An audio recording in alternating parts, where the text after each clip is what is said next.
Okay, let's get this show on the road. So, welcome everybody. Really appreciate our audience being here.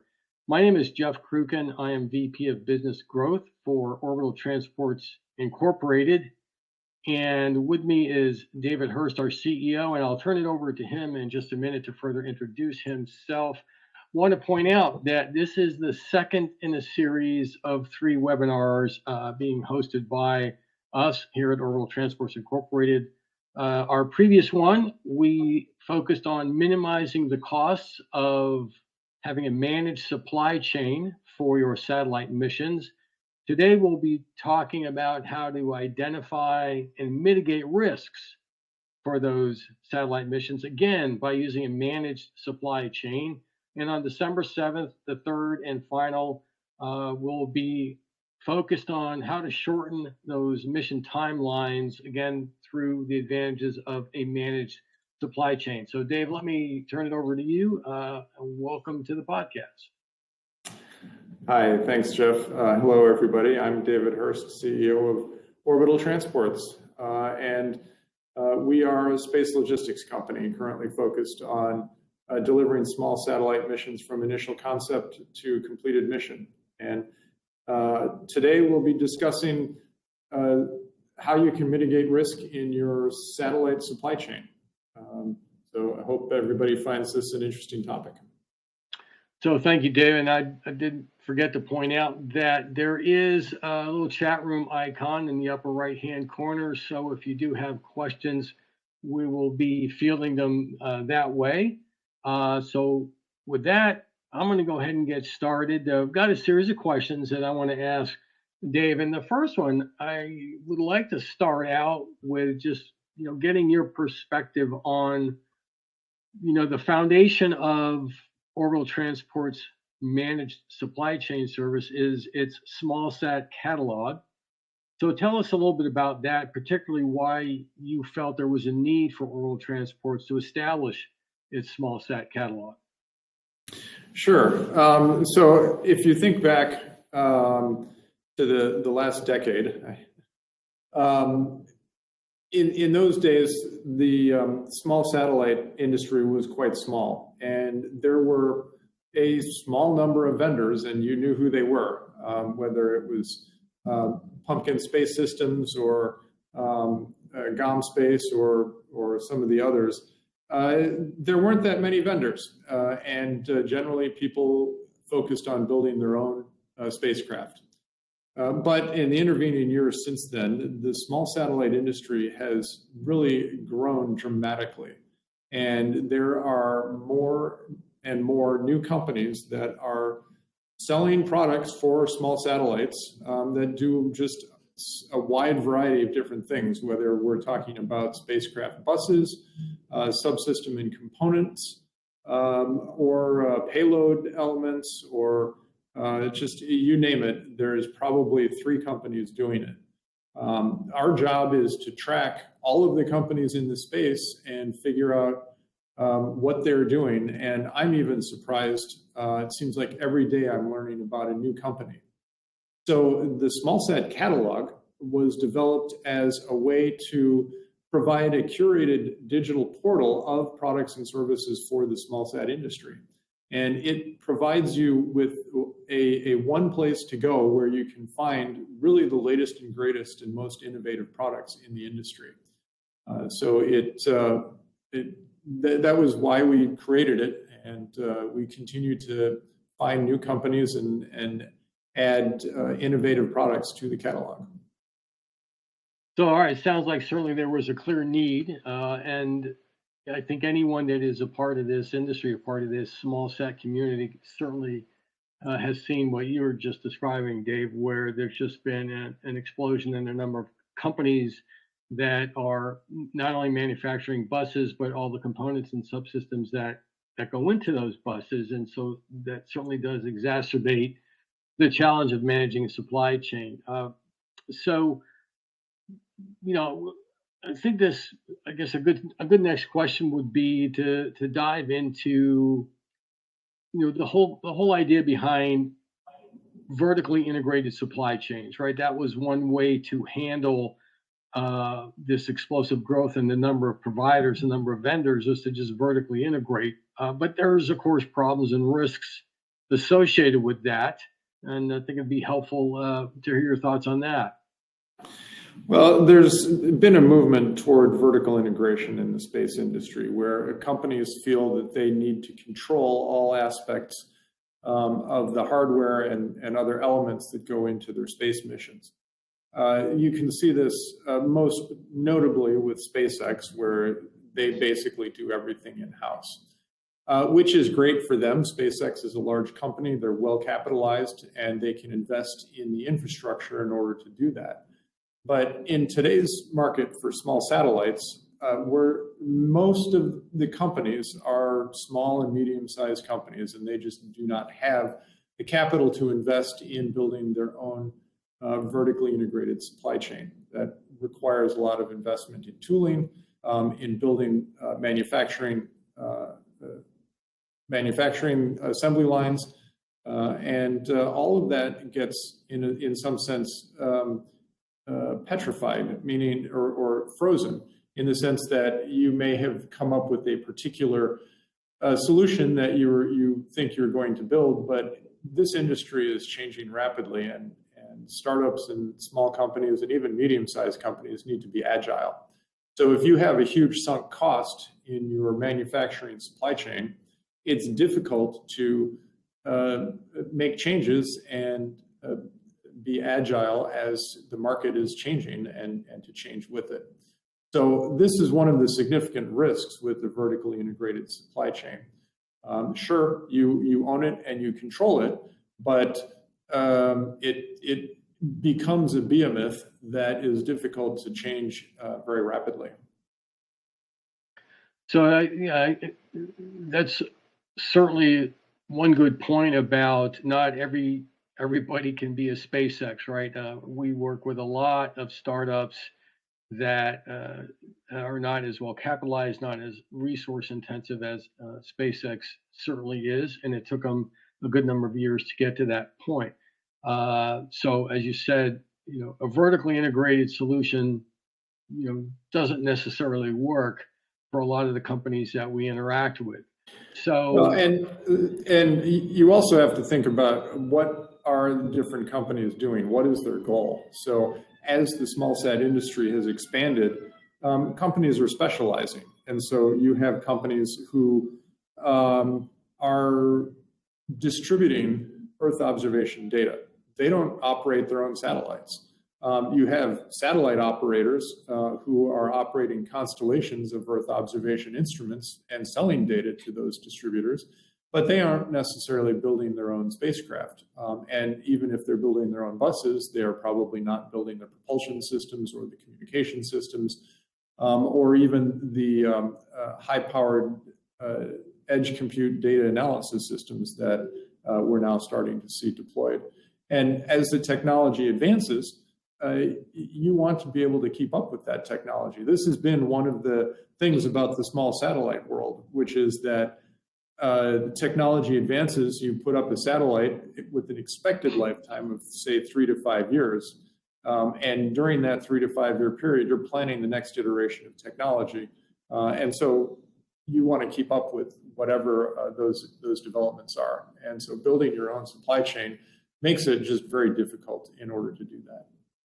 I think just as you were describing that, it was occurring to me that something else that has changed as our industry has evolved from a technology perspective, a capabilities perspective, is, early on the focus overwhelmingly was hardware, right? What components, what subsystems, what buses, and so forth. But we've certainly seen how software-defined radio, software-defined sensors, what have you, but software-defined satellite.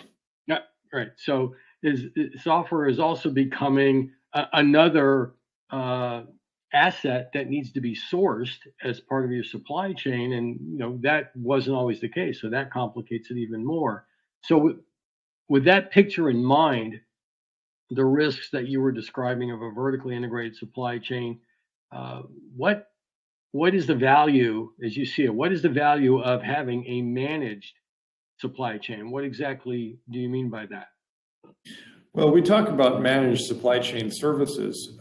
Everybody wants to have a vertically integrated supply chain, but as we've been saying, it's difficult to do that. It's a huge investment. It's not flexible. It's difficult to change, and so forth.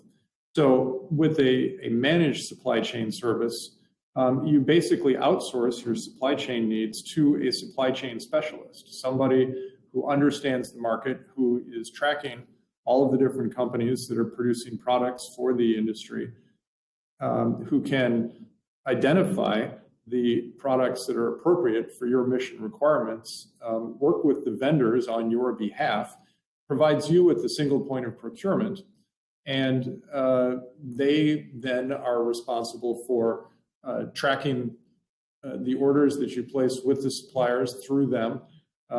They make sure that the delivery schedules are provided and maintained. They can coordinate the shipping and delivery. They can manage regulatory compliance as necessary, which actually is an important issue because in today's space industry, it is truly a global industry. And we see suppliers from all corners of the world, really, producing top-notch products. And so you may want to use a propulsion system from France and a spacecraft bus from the US and a hyperspectral imaging system from Australia. And bringing all of those things together is a big job. And investing in even the supply chain managers to keep track of all of that can be a huge expense. A good point about emphasizing the global aspect of this.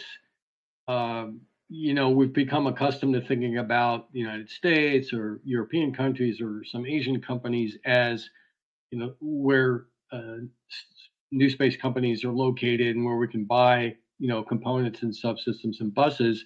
But maybe not as obvious to some of our audience is how countries in Africa, for example, and across the Middle East are stepping up in terms of establishing new space startups, government funding coming from some various national space programs. I was reading about the Rwandan space agency, for example, just this morning, right? And so a lot of companies countries, that you might not think of are recognizing the value of establishing space entrepreneurship and space startups in their countries, and so the market for all these products is, as you said, becoming more and more global. So the advantage of the managed supply chain service is that it gives you the benefits of having a vertically integrated supply chain without the costs of owning that supply chain. So by depending on a supply chain specialist to bring together all of those different elements, to coordinate the different suppliers, manage the deliveries, make sure that everything shows up on time in the right place, the shipping logistics, the concerns about export licenses from one country to another. Small companies can't invest in doing that themselves, but they can work with the supply chain specialist who can manage that on their behalf and provide them with a trusted partner to make sure that their supply chain is operating efficiently and effectively. So, thinking about everything that you just described, I thought I had my door closed. So, you provided some good background context for Orbital Transport's managed supply chain services. And so let's go ahead and dig in to that in a bit more detail. And we started out, asking about why was the Smallsat catalog established? And, I think it would be useful to talk about how that platform has become, how it's evolved and become the foundation of Orbital Transport's managed supply chain services. And some differentiation between how someone might use the catalog versus have a need for more intensive managed supply chain services. Sure. So the Smallsat catalog contains a wide variety of different products and services for the smallsat industry, and those range from spacecraft buses to subsystems and components, payload systems, flight software, ground station network operators, launch providers, and so forth. And so we've spent a lot of time identifying all of those providers and vetting them. So somebody can come to the Smallsat catalog and say, oh, for my spacecraft mission, I need an ADCS component to plug into my satellite bus, which is the right one. And through the Smallsat catalog, we can work with you to identify that particular product. So that's sort of the entry point into the managed supply chain service.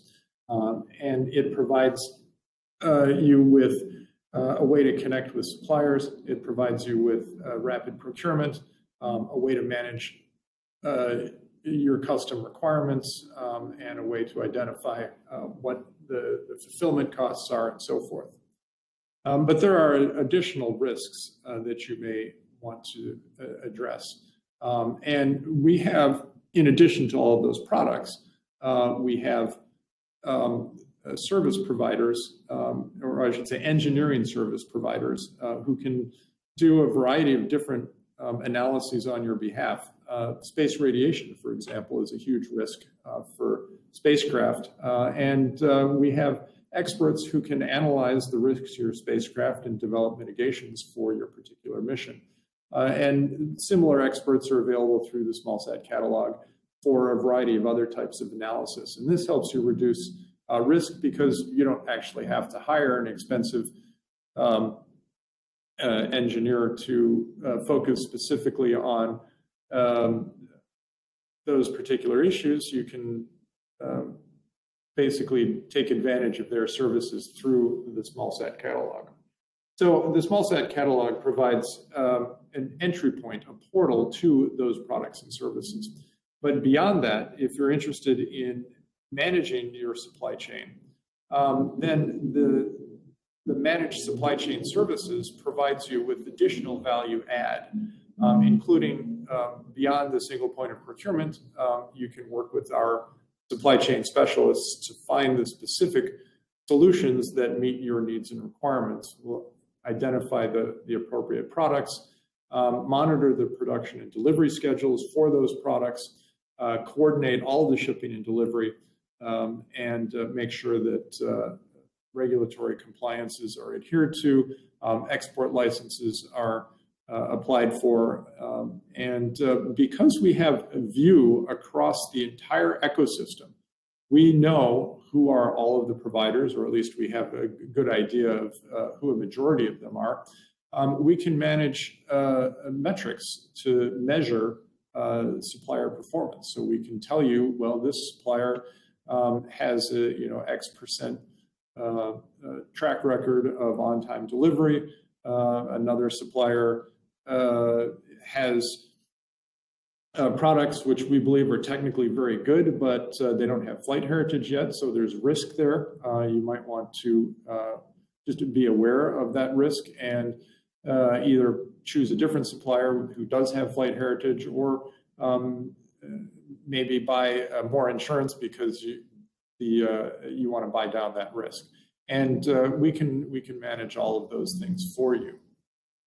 So thinking about also, the amount of work that a given company would need to do to develop the same database, right, of information that Orbital Transports has developed over the last couple of years, with just ongoing interaction of all these suppliers around the world.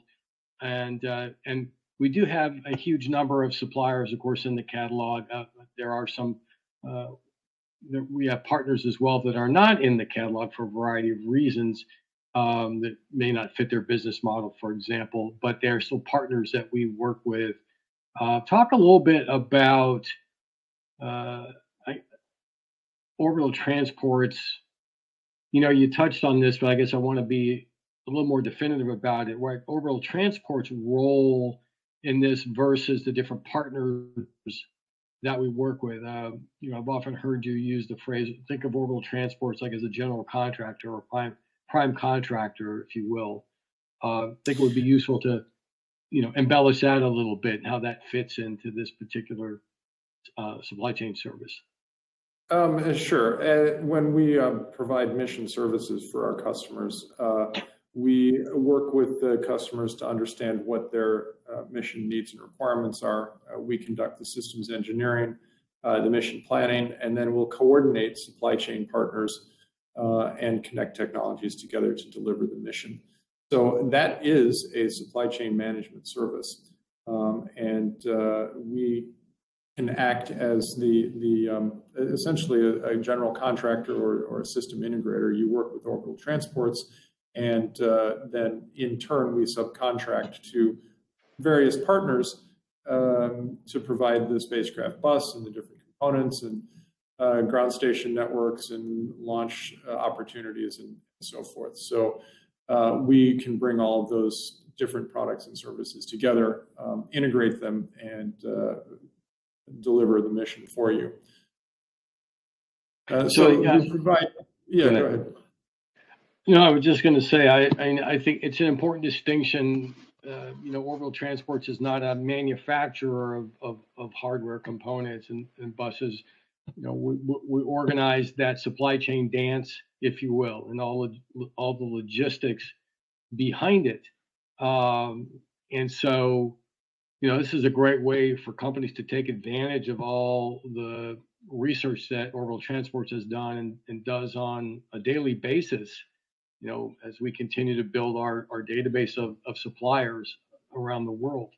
I do want to point out also that if you look in our catalog, you'll see, and again, this is a reflection of all the partner companies we work with, that we provide a non-biased, access in terms of we're not beholden to any one particular supplier. We approach this as having the ability to determine relatively quickly what is the best component, what's the best subsystem, what's the best bus, for a given customer's mission. So the whole managed supply chain service starts out with an in-depth assessment of what a customer's complete mission is, understanding the whole picture versus just asking a customer, okay, well, what are the specs for the bus that you want? What are the specs for the propulsion system? Our due diligence with the customer goes much deeper and broader than that. So you bring up a good point there, Jeff, which is that there's really, you can think of it in terms of tiered levels of services, right? So you can come to the catalog, you can say, okay, I want to buy an IQ Spacecom X-band transceiver, and you're done with it, and that's fine. But you can also come to us and say, hey, we're looking for a communication solution. Can you help us with that? And we'll work with you to identify what your requirements are and then set up the deliveries for that. Or maybe you are building an entire constellation and you want to set up production lines for that constellation. You need to make sure that you have spacecraft buses that are going to be delivered according to a particular schedule to meet launch opportunities. You will need the various components that go into those buses. You may need specialized payload products, hyperspectral imagers, synthetic aperture radar, a variety of different kinds of sensors. Or maybe you're developing a spacecraft to go to deep space and to the moon or even beyond, in which case there's a whole different set of requirements and risk analysis that has to be performed. And there we can bring in specialized experts to help you analyze those risks, like space radiation or potential of impacts from micrometeor and orbital debris, or other concerns that could jeopardize your mission. And we can bring all of that together. So that really lays out a number of different tiers of service that we can provide from that initial purchase of a single product all the way up to a complete supply chain for a constellation of satellites. Right, and as you said, there really is sort of a tiered approach to this, with the catalog being the foundation, and anybody can access the catalog.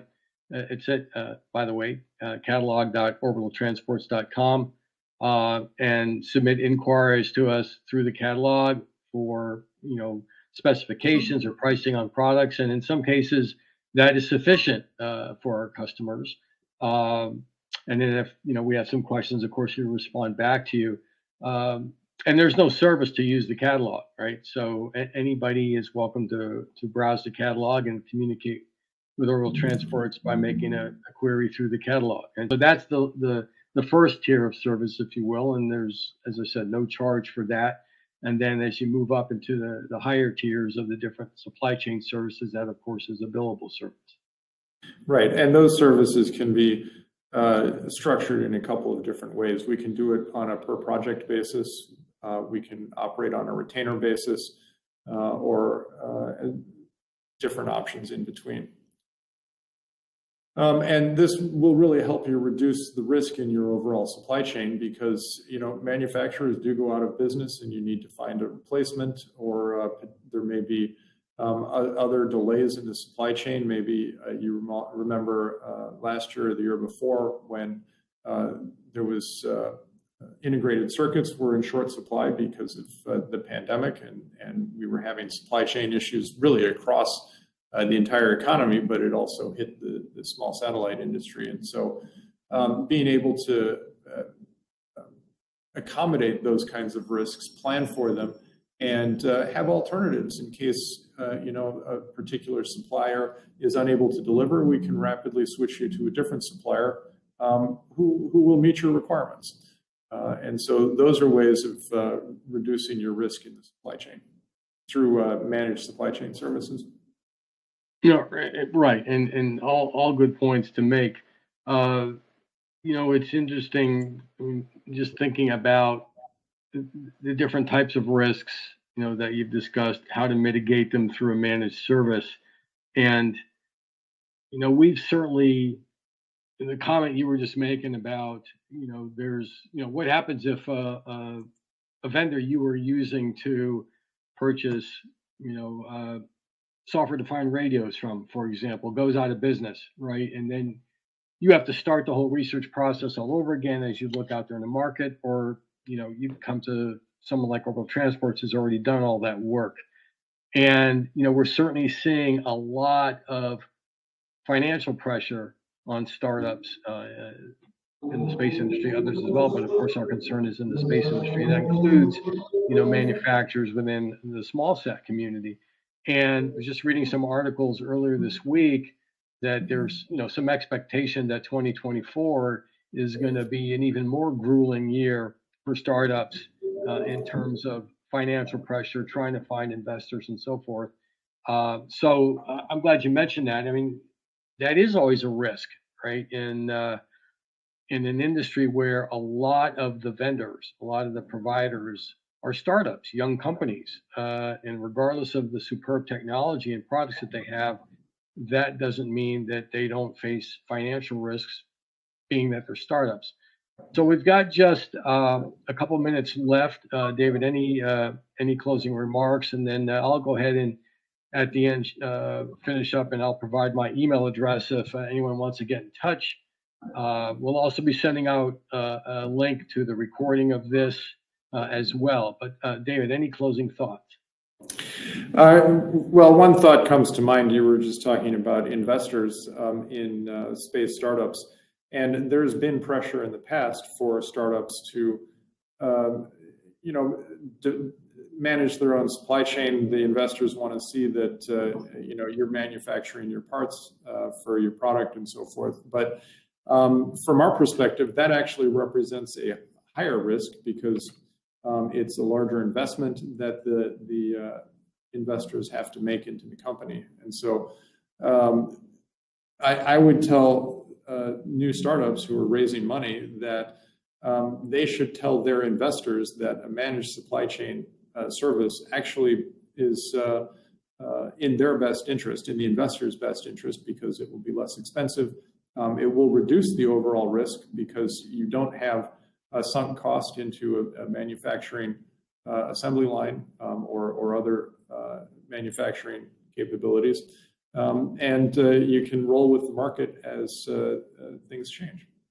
No, that's a really excellent point. In fact, that brings to mind several conversations that we have had with companies looking to use our services and that have touched on that very point, that asking for us to provide them information that they can then give to investors that they are courting, to help their investors understand how the companies are going to control their costs and increase their efficiency by working with Orbital Transports and the services that we provide. And there have been several times where we've had the conversation has been in the context of, along with what we're looking for you to do for us, we'd like you to help us, help our investors understand, the benefit of working with a solution like this. So I think that's a nice way to conclude on this. I want to just make some final closing comments. As I mentioned at the start, this was the second of two webinars focused on managed supply chain services. The third one will be at the same time, 2:30 Eastern on Thursday, December 7th. And information about that with a link to that will be going out the same way this was announced, through our email list, as well as a large number of LinkedIn groups and other social media. Lastly, for those who would like to follow up by email with us, I'm going to go ahead and give you my email address, which is jkrukin@orbitaltransports.com. Happy to field your questions and follow up however you need. And hopefully we'll see you on December 7th. So Dave, give you an opportunity for any closing thoughts, and then we'll all go, Amara, and go ahead and click the stop presenting button when we're done here. Sure. Just one thought. In this webinar and the previous one, we were discussing how to reduce costs and cut risk. And next time we'll talk about how you can shorten delivery times through managed supply chain services. And just as something to think about, last time we talked about one of our customers had an engineer who was spending 40% of her time just researching the market, identifying products, and figuring out what they needed to do for their supply chain. So imagine if that engineer had a managed supply chain service that she could depend on and didn't need to spend all of that time researching the market and building up relationships for the supply chain and so forth. That dramatically reduces your overall delivery time. Right. I mean, and imagine, the cost savings of and efficiency savings of that engineer not spending 40% of her time doing what we could do, and instead spending 100% of her time doing what she wants to do, the reason she wanted that job and the reason she was hired. So good closing remark. Thank you all again for joining us. We're going to go ahead and stop presenting at this point. And again, thank you for joining us for this webinar. Take care, everyone. Bye.